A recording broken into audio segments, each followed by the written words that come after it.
Olá, amigos e amigas, vamos à nossa aula de hoje, que será sobre mecânica quântica, mais especificamente sobre o experimento da dupla fenda.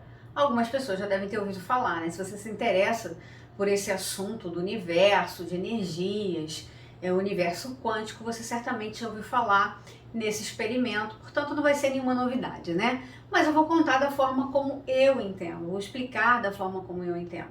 Eu não sou física, mas certamente sou uma estudiosa da espiritualidade, das energias e da mecânica quântica. Então, esse experimento da dupla fenda é um experimento da mecânica quântica. Ana Paula, mas o que vem a ser a mecânica quântica? É um termo usado para uma parte, uma área da física que estuda o mundo atômico ou subatômico. O que isso quer dizer? É aquele mundo das coisas muito pequeninas, que não são vistas a olho nu, né? Então, esse é o termo utilizado para explicar o estudo do mundo atômico ou subatômico, ou seja, aquele que você não vê.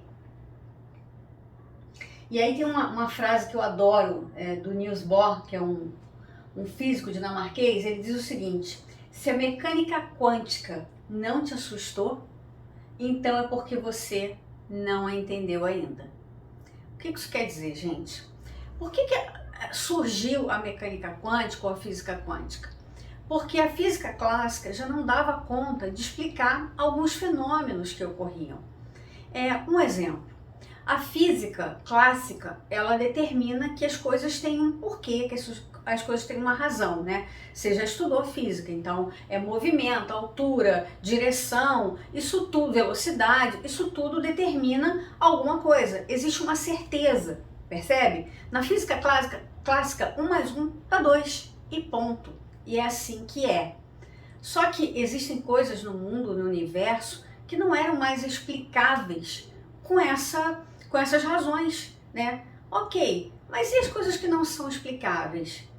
Esses fenômenos que existem, que a gente está cada vez mais comprovando e que não são explicáveis pela física clássica, né? Então surgiu esse ramo da mecânica quântica que estuda esse mundo atômico e subatômico, ou seja, o mundo que a gente não vê, e o mundo onde não há mais certezas, e sim probabilidades. Você sabe o que é para um físico dizer assim: olha, eu não tenho certeza, pode ser, pode não ser, percebe? Existe uma probabilidade de eventos, uma probabilidade de acontecer, entende? A lei da gravidade, não, caiu lá, tem uma velocidade X, o peso tal, e é aquilo que vai acontecer, né? Você determina o momento em que aquilo vai bater no chão. Na física atômica não, na mecânica quântica não. Você já não tem mais nenhuma certeza.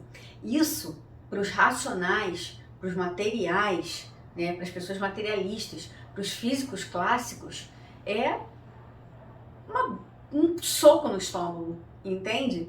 E é sobre isso que a gente está estudando. Percebe que cada vez mais a gente vai seguindo o mundo, né, seguindo o universo, para aquilo que a gente desconhece, para aquilo que a gente não tem certeza, né? Não existe certeza de nada, gente. Se não existe certeza na física, não existe certeza na nossa vida.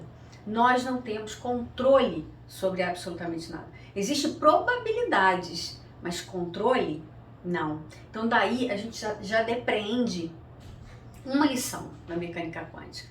Nós não temos controle sobre nada. O que existe é um universo de infinitas possibilidades que a gente vai tentar, através de diversos mecanismos e ferramentas, a ter a melhor opção, a captar a melhor possibilidade, percebe?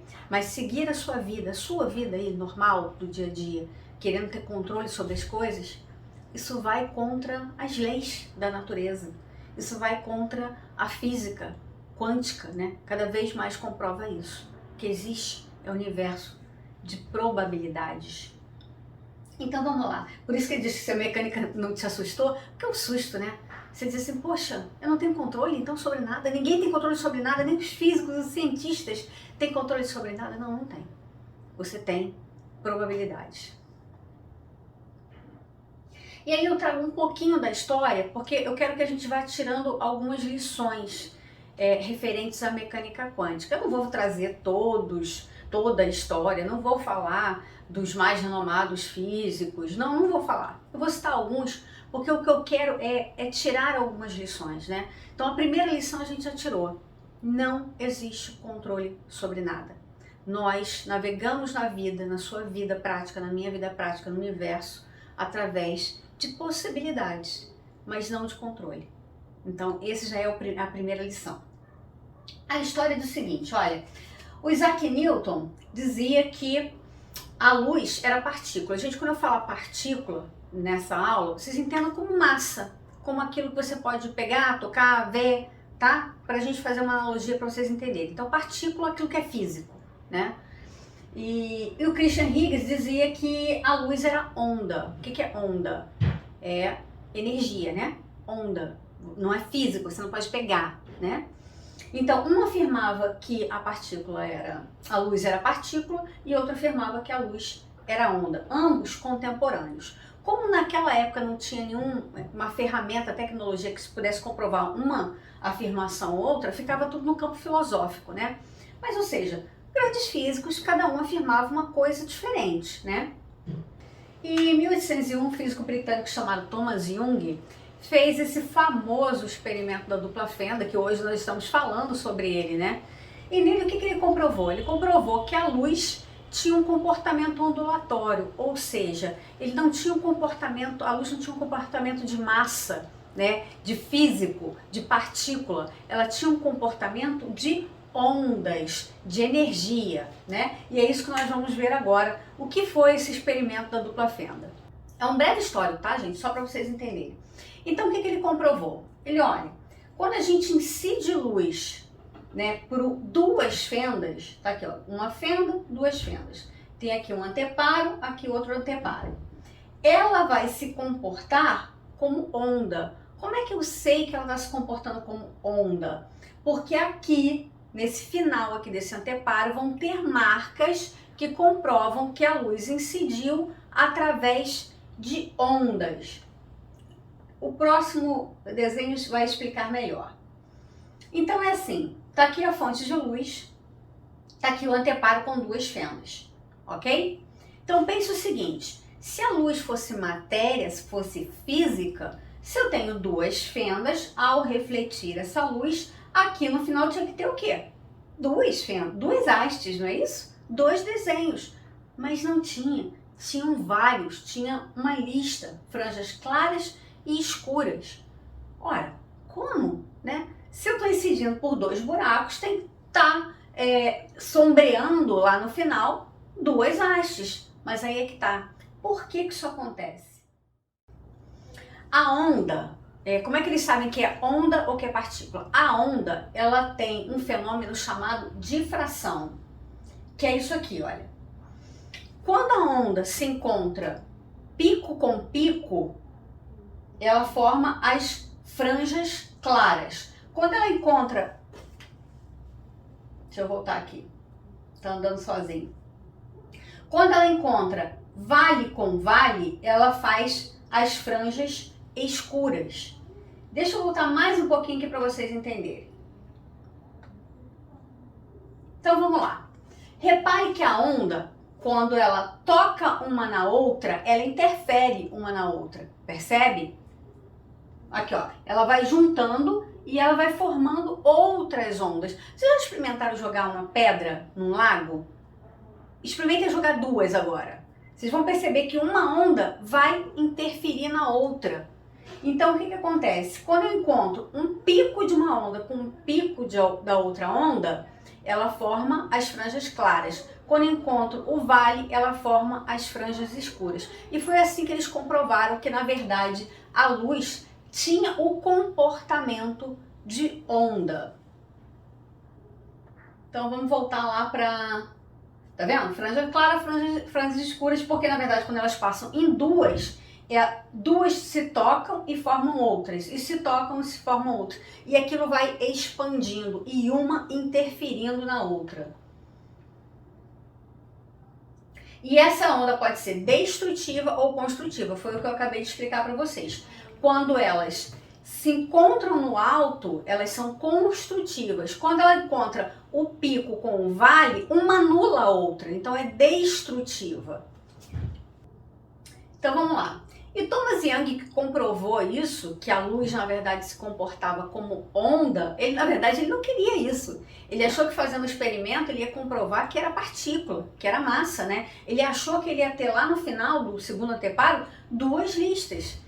E aí, porque ele era adepto dessa ideia, né, de que a luz era partícula, era massa, né?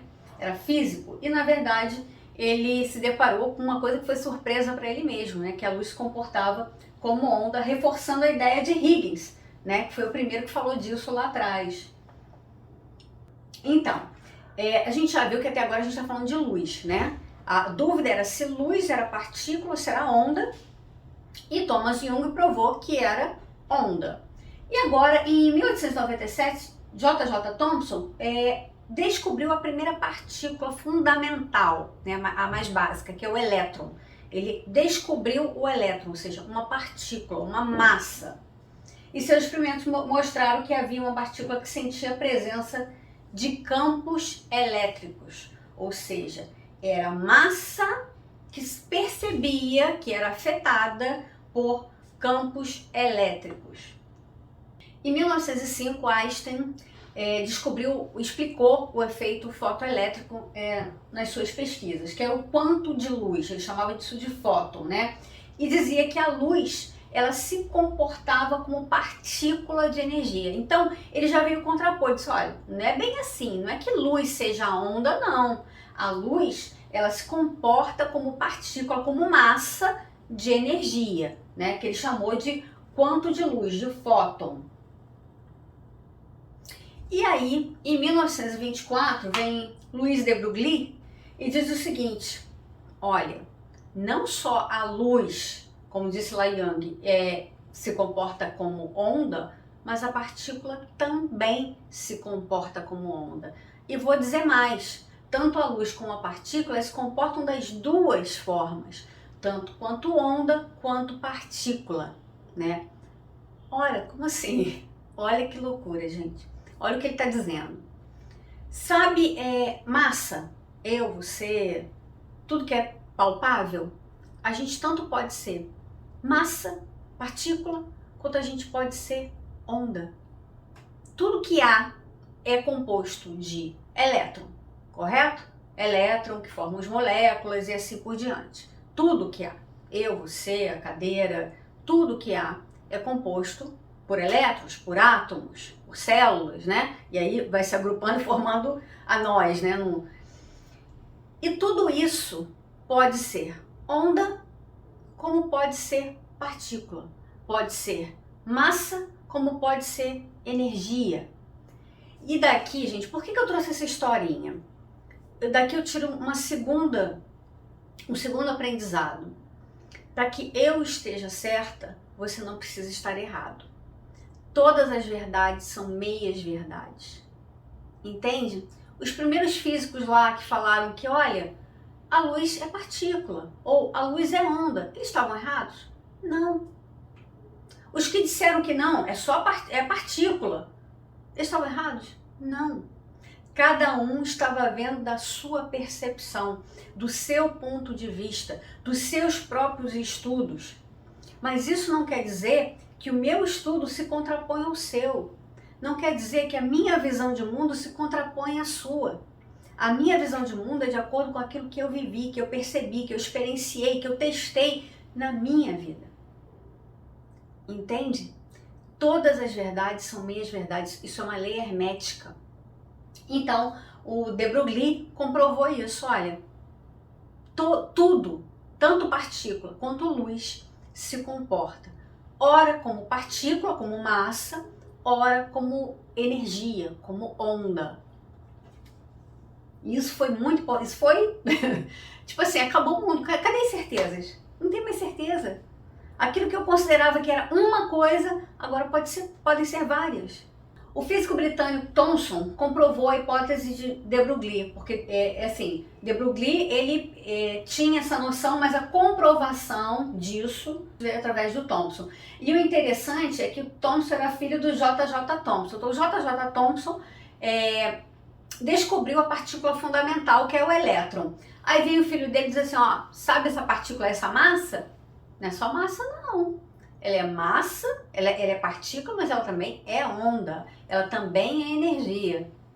E as pessoas brincam e dizem assim, nossa, o jantar nessa casa deve ser maravilhoso, né? O pai falando, não, eu descobri partícula, é massa.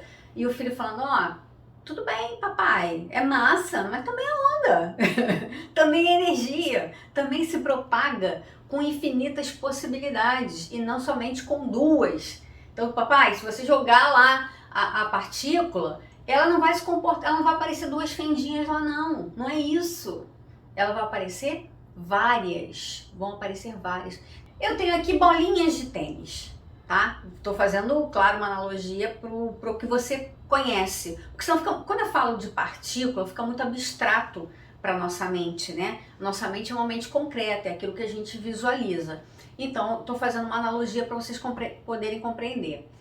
Imagine uma bolinha de tênis que é jogada por uma fenda, várias bolinhas de tênis. E elas estão marcadas, elas estão com tinta, tá? Para poder ficar uma marca lá na parede. Então eu jogo essas bolinhas, ela passa por uma fenda. O que você espera? Se ela passou numa linha, vai ter aqui uma marca de linhas, correto? Correto, Ana Paula. Até paro com uma fenda. Quando eu passo agora para duas fendas, o que acontece? O que se espera? Ora, se eu estou jogando bolinhas de tênis por dois buracos, eu espero que bata lá na segunda parede duas linhas. Eu não joguei por duas linhas, tem que aparecer duas linhas lá. Se fosse físico, se fosse massa somente. Mas o que os cientistas comprovaram? Quando eu pego as partículas e coloco só uma fenda, ela se comporta como partícula, fica só uma linha. Quando eu abro duas fendas, a gente viu que essas linhas aqui, elas só ocorrem quando há onda, não é isso? Que uma onda vai batendo na outra, vai interferindo na outra e vai tendo uma defração, uma interferência positiva, construtiva ou destrutiva, né? Pico com pico é construtiva e pico com vale, elas se anulam e é destrutiva. E por isso forma franjas claras e franjas escuras. Mas, gente, se o que eu joguei não foi água, não foi onda, como é que as bolinhas de tênis se dividiram e fizeram o mesmo efeito que a onda faz? Tendo interferência uma na outra, construtiva e destrutiva. Tá aí a comprovação. Sabe esse mundo material, né, palpável, massa, que você conhece? Ele é também onda de energia. Quando você abre a possibilidade, quando tem uma não, quando tem uma ele se comporta como partícula, mas quando você abre a possibilidade de duas fendas, ele se comporta como energia, como onda. E a prova tá aqui. Vocês concordam comigo? Se fosse massa, se eu joguei por aqui, teria que ter duas linhas só. Mas não tem várias. O mesmo efeito da onda. E por que isso acontece? Aí os físicos começaram a pensar, peraí, isso não faz sentido. Se o que eu estou jogando não é luz, não é onda, não é água, né? Tô falando água para vocês fazerem a analogia da ondinha. Como é que lá no final a comprovação é de que é onda? E eles chegaram à seguinte conclusão. Quando eu jogo duas, aí eles pensaram assim, bom, se está se dividindo, será que as bolinhas estão batendo uma nas outras e aí formando essa onda? Eles pensaram isso. Mas por onde que a bolinha passa? Ela passa por uma fenda ou passa pela outra fenda, né? Como é que elas escolhem por qual fenda vai passar? Então o que eles fizeram? Vamos observar, tá vendo esse olhinho aqui? Eles colocaram ali um equipamento que fosse verificar, observar, medir por por onde as bolinhas, né, as partículas estavam passando, para eles tentarem entender se era isso, se era uma que estava interferindo na outra, batendo na outra. E aí, quando eles botaram esse equipamento para observar, a partícula não se comportou mais como onda. Vamos recapitular. Se eu coloco uma fenda e jogo as bolinhas de tênis, ela se comporta como partícula, como massa, só fica uma listinha lá no final.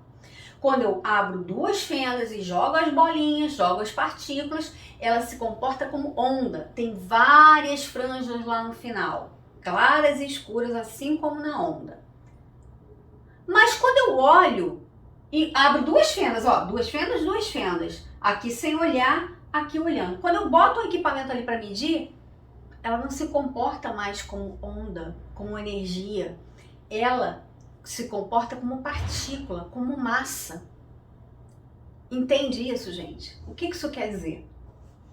Ora, existe um mundo, existe um universo que acontece, que tem energia e que enquanto eu não observo, existe um infinito de possibilidades. As ondas vão se encontrando e criando outras. E vão se interferindo uma na outra e criando outras, através das ondas construtivas e destrutivas, das interferências construtivas e destrutivas. Existe uma infinita possibilidade aqui enquanto eu não observo.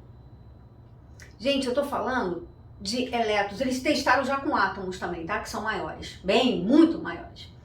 Então, assim, tudo que existe no universo é composto de elétrons. Enquanto eu não observo, enquanto eu não meço, enquanto eu não faço nenhuma interferência, nenhuma relação com eles, existe um infinito de possibilidades. Eles dizem que correlações, né? Existem infinitas possibilidades de realidades para acontecer. Só acontece uma quando eu olho. Quando eu olho, aí eu escolho uma. Percebe? Existe um infinito de possibilidades e de realidades e de acontecimentos coexistindo ao mesmo tempo. Coexiste ao mesmo tempo.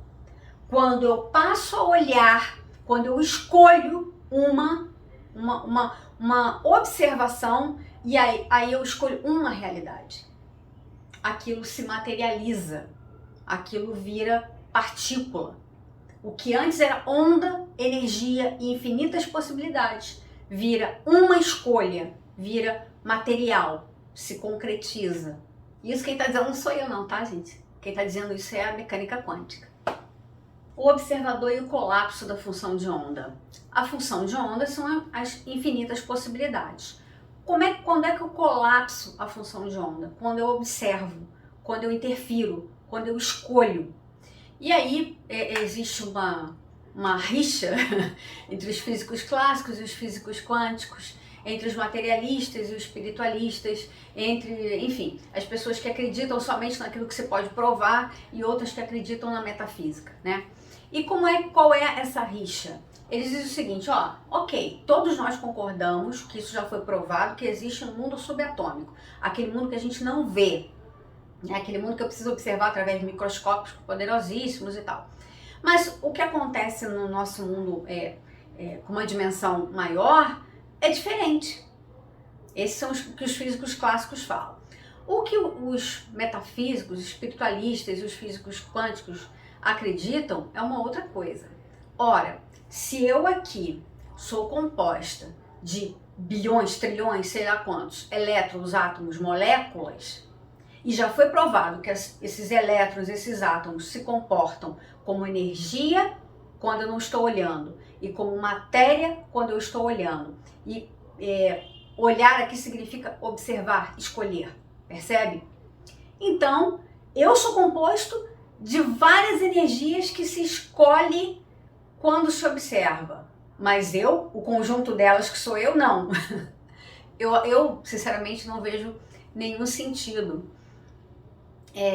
Se tudo que existe no mundo, mais do que comprovado pela física, se comporta como onda, como energia, e como partícula, como matéria, obviamente, tudo que há se comporta dessa forma, não é isso? E como é que eu observo, como é que eu escolho? Ora, nesse caso do experimento, foi através de um equipamento. É isso que eles falam, não foi o homem que observou, foi o equipamento, claro. Foi o equipamento que não dá para ver olho nu. Eu consigo ver olho nu, esse controle aqui, eu consigo ver olho nu. Agora, as moléculas das quais eles são feitos, não, precisa de um instrumento muito poderoso aqui de visão. É só isso. Mas eu observo através da minha visão ou eu observo através do equipamento no mundo subatômico. É isso, percebe? Então, observar é interferir. Como assim interferir, Ana Paula? Ora, existia aqui... Vamos voltar aqui. Por que observar é interferir? Porque enquanto eu não observo, existem várias realidades sobrepostas coexistindo. Existe energia, onda. Quando eu observo, eu colapso a função de onda. Existe uma função de onda. Quando eu observo, eu materializo. Eu faço delas uma escolha. Eu faço uma escolha. E ela passa a se comportar, então, conforme eu escolhi. Percebe? Por isso, observar é interferir nesse mundo de ondas e de energias que está acontecendo. Entende? Então, eu escolhi algumas frases aqui para a gente pensar sobre elas. Então, de fato, os elétrons, os fótons e outros entes atômicos não são nem onda nem partícula, ok? Isso todos concordam. Os físicos clássicos e os físicos quânticos. Já foi provado, tá? Não estou falando aqui porque a Ana Paula acha, não. Já foi provado que todos os elétrons, a luz, tudo se comporta, tanto como partícula como onda. E elas podem apresentar esse comportamento dualista dependendo da forma como interagimos com ela. Eu não interajo, enquanto eu não interajo, não observo, não meço, não faço nada, existem várias possibilidades acontecendo, função de onda. Dependendo da forma como eu interajo, eu vou fazer uma escolha dentre várias dessas possibilidades que coexistem. Quando eu observo, eu escolho uma para mim, para se materializar, para se concretizar. E embora isso possa parecer contraditório, ferir nosso senso comum, mas gente, a física quântica, ela veio justamente para isso, para tirar as certezas da vida. Isso fere o nosso senso comum, porque a gente acha que a gente pode ter controle, né? E o que a gente pode interferir é escolhendo. Agora, como que a gente escolhe? É aí que eu quero chegar. Então, a mecânica quântica nos levou a mudar a nossa visão de mundo, né? É sobre isso que a gente tem falado. Então, a física quântica descobriu que os átomos físicos são constituídos de vórtices de energia. Gente, o estudo dos chakras, por exemplo. O que são chakras? São vórtices de energia, mas eu não vou entrar nem nesse assunto não, tá? Então vamos, o elétron, o que ele descobriu? São vórtices de energia, que são ondas que se propagam e que se interferem umas nas outras e que várias dessas realidades, porque as ondas são realidades coexistindo, existem várias, tá? Isso já foi descoberto.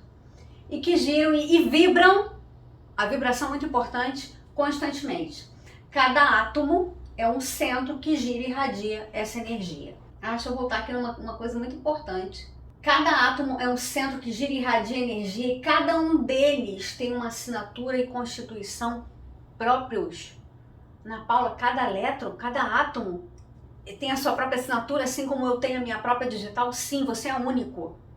Tudo que existe, cada célula, cada coisinha, mesmo aquelas que são subatômicas, que eu não vejo a olho nu, elas têm a sua própria, eu vou chamar de identidade, né? Mas não é bem isso. Ela tem uma assinatura vibracional. Eu tenho uma assinatura vibracional, você tem. Assim como você tem a sua digital. Não existem duas digitais iguais. Não existem duas constituições de energia iguais. Nós somos diversos. Então todo o material do universo, incluindo você e eu, irradiamos uma assinatura energética única. Nós temos uma vibração, uma irradiação única, assim como temos a nossa digital. Essa frase é do Bruce Lipton.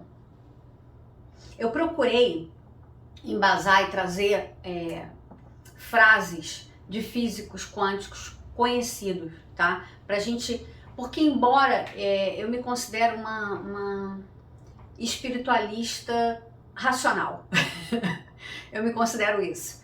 Eu acredito na metafísica, mesmo naquelas coisas que a gente não pode comprovar, mas eu tenho que ver o mínimo de lógica nas coisas, sabe? Eu sempre fui assim. Então eu me considero uma espiritualista racional. Por isso que eu procurei trazer físicos que falam, né? Que já estudaram, que fizeram experimentos, prêmio Nobel, para poder embasar isso, porque eu preciso disso. Então eu quero expor para vocês da mesma forma como eu entenderia. Eu entenderia se eu tivesse uma lógica. Então eu estou tentando embasar dessa forma para vocês. Então a física quântica comprova que toda matéria emite energia. Tudo emite energia. Você emite uma energia. Você emite. Ana Paula, mas qual... tudo bem, eu tenho uma energia. Eu posso melhorar essa energia? Pode. Então, ó, tem duas coisas que eu quero falar com vocês, até agora, né?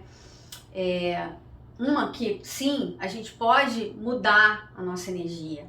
E outra, a gente pode escolher como observar o mundo.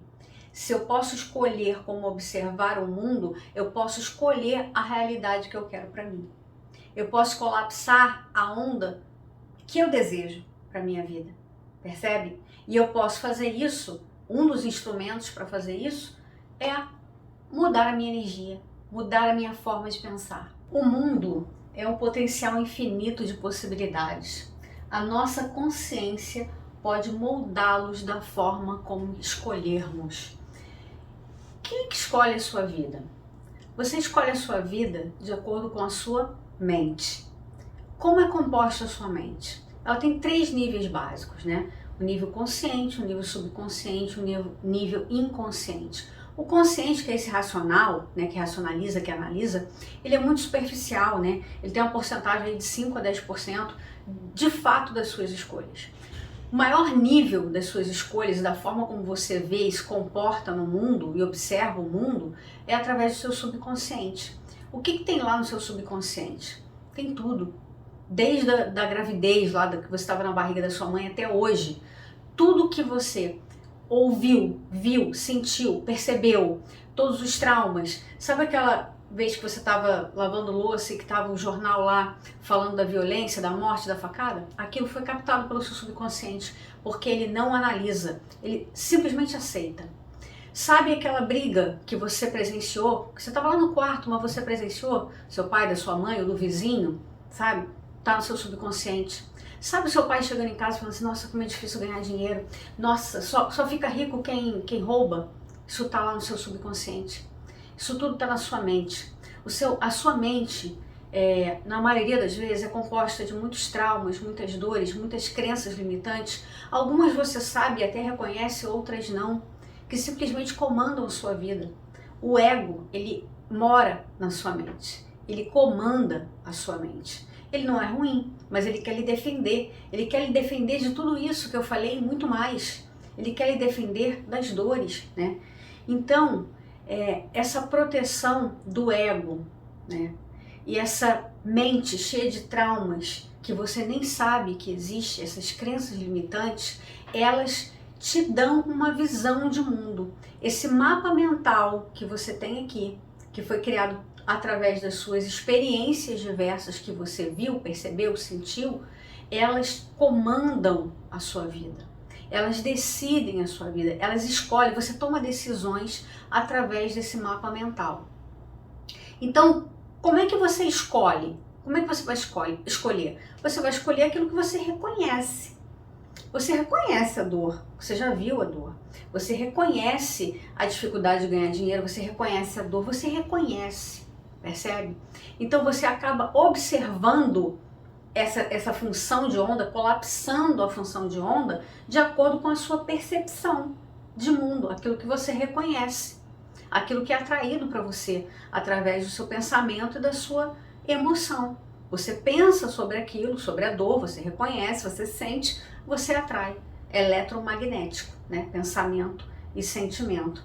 Qual é a forma de sair disso? Qual é a forma de observar o mundo de uma forma diferente para que você colapse diante das infinitas possibilidades, você colapse a melhor, a mais abundante, a mais amorosa, que tem mais paz, que tem mais alegria?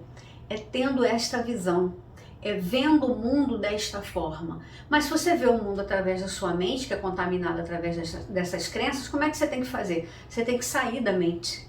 Você tem que ir para o nível da consciência. A consciência é aquela que observa. Por isso que a gente fala tanto de meditação. Meditação não ter pensamentos. Enquanto você estiver lá, né, na sua meditação, esses pensamentos todos que eu te falei, de crenças limitantes, de dores, eles vão ficar passando.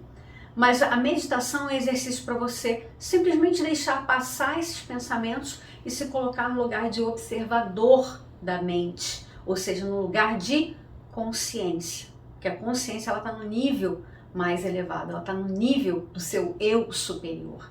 Então, qual é a melhor forma de colapsar as ondas, de fazer as melhores escolhas para a vida? É estar na sua consciência. É liberar a sua mente dessas crenças limitantes, não ser mais comandado por ela e viver cada vez mais no nível mais consciente. É expandir a consciência, né? Eu adoro essa frase. Se você acha que entendeu alguma coisa sobre mecânica quântica, então é porque você não entendeu nada. Eu adoro essa frase. Por quê? Gente, cada vez mais a gente vai descobrindo coisas. A gente não tem que duvidar de nada, né? Os físicos clássicos, eles rotulam e dizem, não, olha, o que ficou provado é que sim, partícula pode ser onda, ou pode ser partícula, se comportar como onda ou partícula, ok, ficou comprovado. Mas não ficou comprovado que isso interfere na minha vida prática. Ora, gente, nem tudo precisa ficar exatamente comprovado. A gente pode perceber através das nossas experiências, das nossas vivências.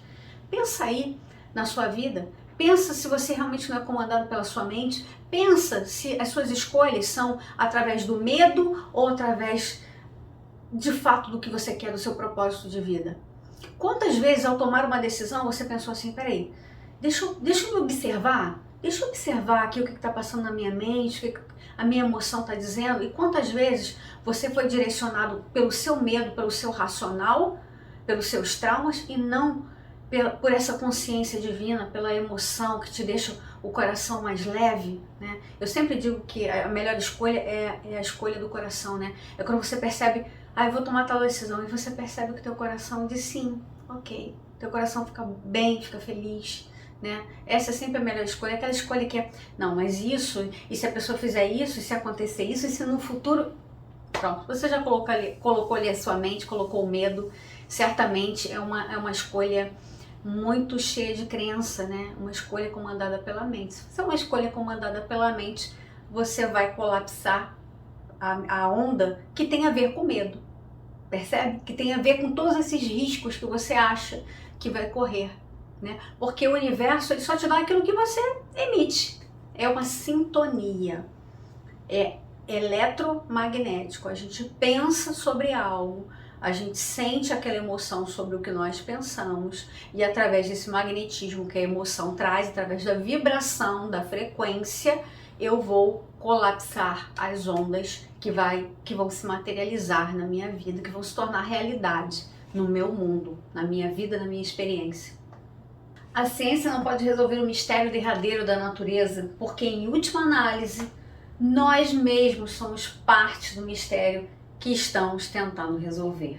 Max Planck, o pai da física quântica, né? Por que eu trouxe essa frase? Porque tem alguns físicos que eu até gosto muito, sabe? Assisto as palestras, mas que eles têm essa visão. Ok, a física quântica já comprovou que partícula, ela pode ser partícula e pode ser onda, né? Energia, assim como a luz. Porém, isso é só no mundo subatômico, só naquele mundo que eu não posso ver. Isso não ficou comprovado que se reflete no meu mundo material, esse mundo aqui que existe. Ora, eu fico pensando assim, gente, por isso que eu trouxe esse históricozinho, né? Lá atrás vocês viram que em determinada época os físicos comprovavam que era luz, que era onda, outra época comprovou que era partícula e depois comprovou que eram ambas as coisas simultaneamente, né? E o que eu quero dizer com isso?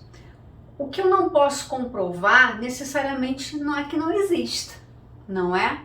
É uma questão de raciocínio lógico. Ora, se eu sou composta, eu e tudo mais, né, que existe, tudo que há, é composto de vórtices de energia, elétrons são vórtices de energia que se comportam como onda e com isso interferem entre si. E tem um detalhe, gente, quando dizem que interferem entre si, quer dizer também que eu interfiro na sua vida e você interfere na minha. É o emaranhamento quântico, não é o assunto da aula agora, mas só para pincelar. Existe um emaranhamento quântico. Se eu sou energia, você é, o carro é, a casa é, tudo é energia, vórtices de energia, ondas que se interferem uma na outra e pode ser uma interferência construtiva ou destrutiva, ou seja, você pode ter encontros, energias afins que ao se tocarem, ao se emaranharem, produzem uma intensidade maior de energia, ou ondas e energias que ao se encontrarem se destroem, né? Então eu tenho que ter muito cuidado, porque aquilo que eu emito, aquilo que eu penso, aquilo que eu concretizo, materializo através do meu pensamento, do meu sentimento, das escolhas que eu faço, interfere na sua escolha, interfere nas várias escolhas, entende? Tem também o seguinte experimento: eles juntaram, né, dois elétrons, duas partículas, e depois separaram elas assim, infinita distância, né? E ao tocar numa, a outra foi mexida também, né?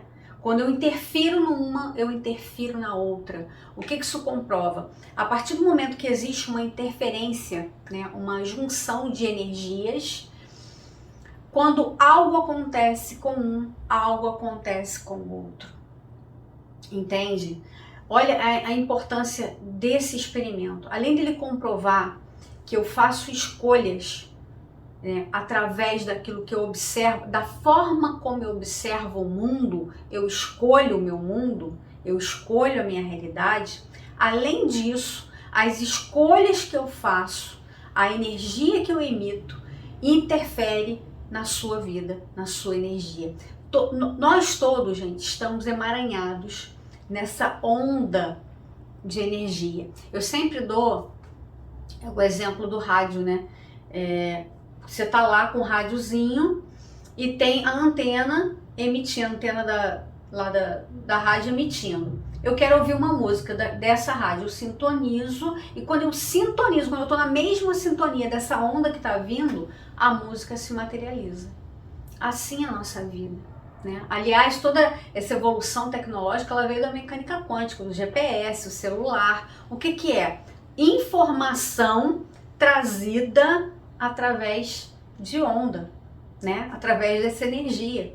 Então nós todos, o que eu penso é uma energia que eu emano e que impacta na minha vida e impacta na sua.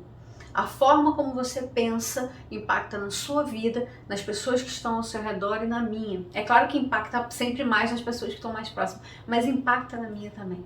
E se de alguma forma, em algum momento da vida nós nos relacionamos, certamente nós estamos emaranhados, e aquilo que eu vibrar, aquilo que eu pensar, as escolhas que eu fizer vão impactar na sua vida também.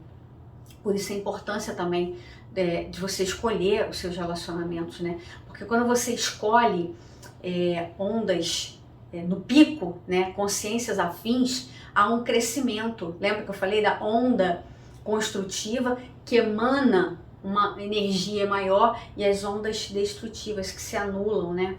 Então a importância dos relacionamentos amorosos, os relacionamentos de amizade, os relacionamentos de trabalho, de sociedade, né? Quando você escolhe consciências afins, com o mesmo propósito, a mesma vibração, os mesmos sentimentos, você constrói, você cresce, né? A vida se torna mais abundante de tudo. Por exemplo, se for uma sociedade, se torna mais abundante financeiramente, se for num relacionamento, se torna mais abundante de amor, né? Então, o que eu quero trazer para vocês, gente? Alguns ensinamentos, né? Algumas pinceladas que a gente foi dando, né?